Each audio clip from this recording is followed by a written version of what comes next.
because you're stupid. Your argument's invalid, your opinion doesn't matter, you're fanboying too hard, or what you just said makes absolutely no sense. How many times have you heard these responses and retorts among a slew of others in the anime manga community when you've been discussing and or debating in Discord, Reddit, or even the YouTube comment section? Today, as you guys can tell from the title, we're going to talk about a few key reasons as to why you potentially lost a debate in the anime manga community. This is your host, Griever, the host with the most as always, and let's just go over a few key things right off the bat, because most, and I mean that truly, above, saying most meaning above 50%, most of Discord, Reddit, and the YouTube comment section does not know what a debate is. And they do not know the meaning of a debate nor a discussion. So why don't we just go over those definitions right here, right now, and then discuss what they think it means. Now, a quick Google search will tell you exactly what a debate means in both a noun and a verb sense. As far as the noun goes, it is a formal discussion on a particular topic, in this case an anime or manga, power scaling regardless, in a public meeting or legislative assembly, in which opposing arguments are put forward. As a verb, it's to argue about a subject, especially in a formal manner. Now, the definition of a discussion is as follows.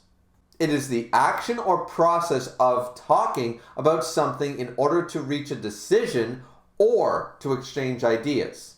So as far as these two terms go, I'm not seeing very much in the category of winners and or losers. And I put these in air quotes very specifically for a specific reason. Neither definition tells me about either or. The best argument you could make is that in the discussion definition is that they talk about the idea of reaching a conclusion. However, they never said anything about the conclusion being to oppress or make the other side believe in their idea. By the argument of a discussion, the discussion is simply similar to a staff meeting about a marketing campaign. Everyone puts forth an idea, they're eventually going to have to choose one. Does that mean the people that put forth a different idea lost? Depends on the business model you're going for, but I would argue not, because I would want that person to come back to the next meeting and bring me forth the next idea. So you do not want to shoot down that the best one always wins and everyone else is a loser. You do not want to bring that. That's going to breed resentment in your company and your business practice. So realistically, there is no winner or loser in either the definition of a debate or a discussion. Now, people use the term debate more often than discussion, but I find them very similar, and that's why I bring them up. Because here, debate simply says two people that have opposing views and put forth an argument. I didn't see anything about who wins and loses. I didn't see a panel of judges saying, all right, Iron Chef rules. We need 3 judges to gauge on these 5 categories to who won the debate. Iron Chef, let's go. I didn't see that. Nowhere in the definition did I see that. So how do we gauge in the anime manga community? How do you, and that's what I'm asking right now today, how do you gauge whether you've won or lost a debate? Well, for me personally, and you're watching my video and you haven't clicked the backspace yet, so I'm going to assume you want to hear what I think. Well, at the end of the day, I don't think you win these things. I don't think I believe in the definition of the English language. There is no winner. People are going to have opinions. Sometimes you could even argue that sometimes people have wrong opinions, just flat out wrong. But that is their opinion. That is their choice. At the end of the day, it is not your job to try to convince them. Granted, you could put forth one of the most convincing arguments on the face of the earth. You could do your research. You could write a thesis paper worthy of becoming a doctoral student on why you're right. And that person can simply go, not going to read it. Right? They can do that. It's the internet. It's the anime manga community. It's toxic. Let's be realistic. Damn place is toxic. Doesn't matter what fandom you're a part of. But here are a few key things that I just want to talk about in my personal experience that tells me that I didn't win, but they automatically lost. So why don't we go over a couple of them? The first point I'd like to talk about is the idea of misinformation, or just flat out wrong things. It's the idea that when you're having a debate with someone, and let's say they bring up 5 points and you bring up 5 points, okay? Now, if the 5 points have sources, and I'm not talking about things like you got the chapter title wrong, you got the, X character said ABC in chapter 86 when in fact it was actually chapter 88. That is not relevant, though people will use it, and we'll talk about them in a minute, but people will use that. However, that's not the misinformation I'm talking about. That's a couple of numbers. You got you're a couple chapters behind or ahead. Who cares? The thing is when it's flat out incorrect information. Or even worse, your own personal bias and theory spoken like a fact. And what do I mean by this? Well, here's the problem.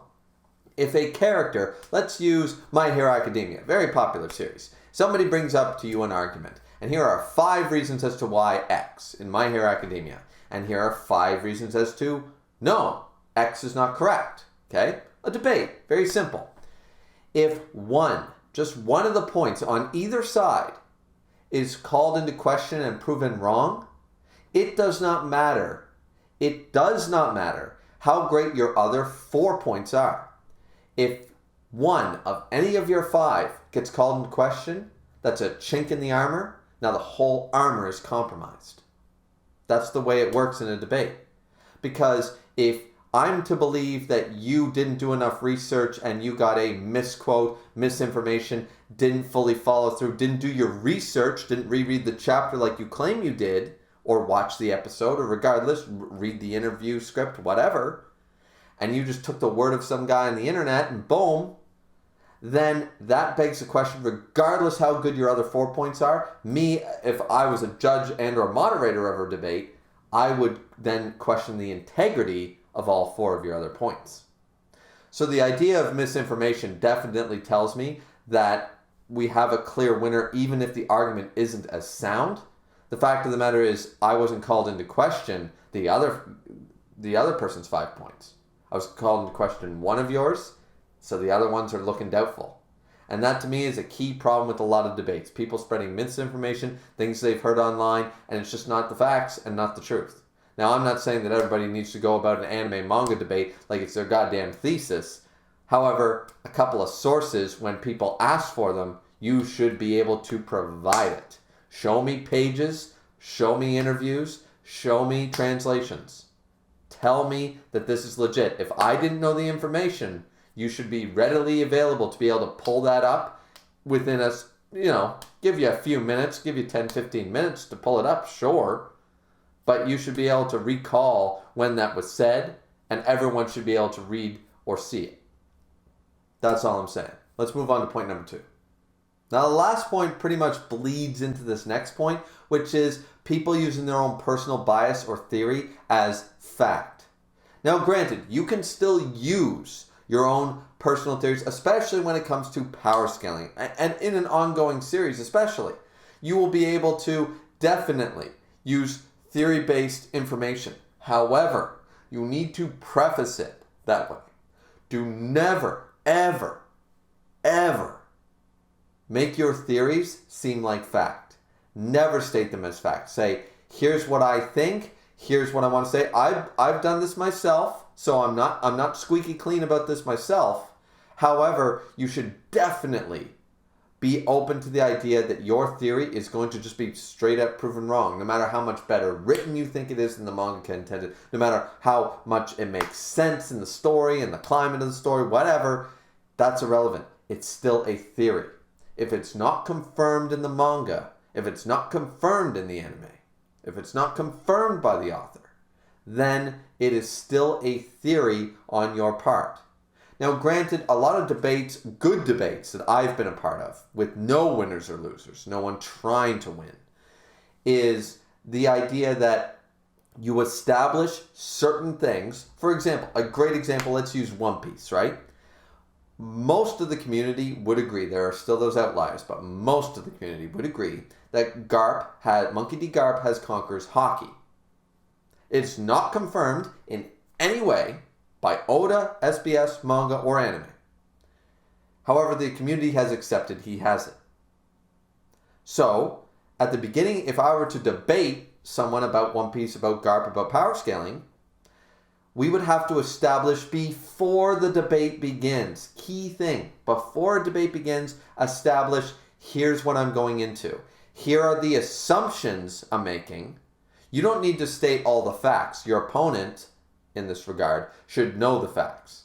But if you're going to bring up anything that has a shred of doubt, then you need to present that argument before the debate and say, listen, do you accept A, B, C as being facts before we move forward? Because if you don't, I want to have a pre-debate or discussion onto which points you will concede.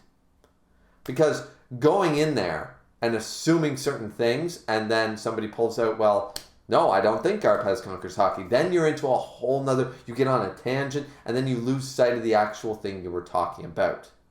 So I would argue that you definitely need to keep your own personal bias and theories out of the debates. And also, if you're going to bring them into the fold, like my example of Monkey D. Garp's Conquers Haki, then state that before the debate actually occurs. Try to make sure that people understand where you're coming from and try to say, look, I know this isn't confirmed or whatever, but can we agree, can you concede this particular point? And then based on that point, I'm gonna give you a great argument. I'm gonna present an argument based on this point. But we know this point isn't confirmed. I just wanted to let you know. The more respectful you are, the better off you're gonna be. Moving on to the next point. Now I have 2 more points to get through, and this one is going to bite a lot of people in the ass, and I'm sorry to say it, but I already said at the beginning of the video, what do you think the intro was for? Debates and discussions have no winners or losers. Accept it. Move on. The reason a lot of people have said that I have lost an argument, debate, or discussion is because they don't understand the simple fact that there's no such thing. You do not win or lose a debate. Debates, as by definition, are presenting a valid argument, and some people don't even do that much. But you present a valid argument, and all you're trying to do is dial someone from 10 down to 5 when it comes to hatred, or dial them from 5 up to 10 with likability, right? That's all you're trying to do. You're trying to take someone who hates a manga to saying, all right, I don't really hate it. Still not a huge fan, but you'll accept that. You'll take that as what? A W, right? You'll take that as a W. Did you really win? It's not in their top 10. They're not praising its greatness. They still dislike a lot of the characters. But you take that as a W. Why? Because you change their mind. You, with your skills, with your debating skills, with your convincing argument, you made them realize that maybe there were some things that they didn't recognize before. And what's wrong with that? But treating that as winning is absolutely ridiculous, because if you didn't do that, let me put it this way, if you didn't convince that person and they don't take it from I hate this series to it's mediocre, you took that as a W. But if you didn't convince them at all and they walked away, what would you do? Are you wrong now? Did you lose because you didn't convince them? Well, by your definition of winning and losing, see where I'm going with this? You lost because didn't move said person. The person across the table heard all your complaints, heard all your arguments, read all your debating, wasn't moved 1 inch. So did you lose? See what I'm saying? No, of course you didn't lose. Like, that is the entire thing I'm talking about. The idea of winning and losing in debating is absolutely ridiculous. You don't win or lose in that regard. I hate that they call things political debates and things like that, because they're not actually debates. They are debates in one sense, but they've evolved beyond that, beyond their initial definition. And here we see a clear example of that. You don't lose just because you didn't convince someone to like your favorite series. You didn't lose. Do you still like that series? Do you now hate it because said person doesn't like it? Or have you gone the even worse route and said, well, that person's stupid and they're a fucking idiot, just like I said at the beginning of this video. Right? So now, who looks like the jerk? Who looks like the idiot? Who looks like the asshole? Let's move on to the last point. Now, the last point is very easy. It's very simple. Don't insult the person you're debating. You automatically lose if you start doing that. If you start attacking the person you're discussing or talking about the subject matter with, what are you doing? You have just automatically lost no matter how many great points you made. Because why are you doing that? Why are you being a bully? Why are you being a dick? There is absolutely no reason to do this. And it shows how weak you are if you decide to fundamentally go after someone. If your argument is so fucking sound, then why are you attacking me? Why are you attacking him? Why are you attacking her? What's the purpose? If you're so right and we're so wrong, why are you having the need to insult me? Because you feel vulnerable? Because you feel like a bitch? Because you feel like you're lost? Because you feel like you're losing? And you're a sore loser. I've had to deal with this for almost 20 years now, being on the internet. And I'm telling you right now, it's one of the worst feelings of all time to try to have a discussion or a debate with someone, which is why I very rarely do it anymore. It's because even in fandoms and communities that I feel like are less toxic than others, there's always going to be someone who's going to come out of the gate, and if you say anything, opinion, theory, factual based, doesn't matter, they'll attack you for it. Sorry, you automatically lose all respect in my eyes and you've lost the debate. I don't care what point tally system you've made up in your adolescent brain. You didn't win because there is no winners and losers. And the fact that you're insulting me just tells me that you're unhappy with the direction the debate is going. So you're getting flustered, you're getting angry, you're getting upset, and then you're taking it out on me. Well, A, if that's the case, you're not cut out to be a debater, are you? God forbid someone isn't a yes man to all your great opinions. I'm sorry you're so righteous. And number two is that if you're that flustered, maybe you should rethink and actually open these two things on the side of your head called ears and listen to what the other person is saying. The only reason to start insulting someone, which once again, automatic disqualification if there were any rules to this shit, in my mind. But at the end of the day, you just shouldn't do it. Because I've never been winning anything in my life. I've never been winning at a hockey game. I've never been winning at basketball. I've never been winning a video game and started insulting the other person. I've never started insulting the loser and name-calling the one losing. I'll tell you what I have done. I've started bitching when I've been losing. I've started yelling and screaming and throwing a hissy fit and a tantrum like an adolescent child when the game is making me lose. This person's an asshole. But I'm pretty sure I never called the guy an asshole when I did headshots 4 times in a row on him. I was laughing, carrying on. Now, if it happens to me, he's cheating. He's a dick. He's a prick. Sound familiar? So anyways, before we lose all the light, that's the end of the video. I hope you guys enjoyed this little quick discussion thing. It might end up being a little longer than I anticipated. But I just wanted to bring this up. Felt like discussing this topic in a sort of informal sense. No big animations, no nothing like that. Nothing on stream. Just wanted to get it out there. So it's good content, right? Anyways, hope you guys enjoyed. Like, comment, subscribe. As always, fourth and most importantly, drink responsibly, as I always do. And we'll see you guys back here next time. Alright, before we lose all the sunlight, we'll see you back here next time, everybody. Have a good one. Hope you guys had a great week. Bye-bye.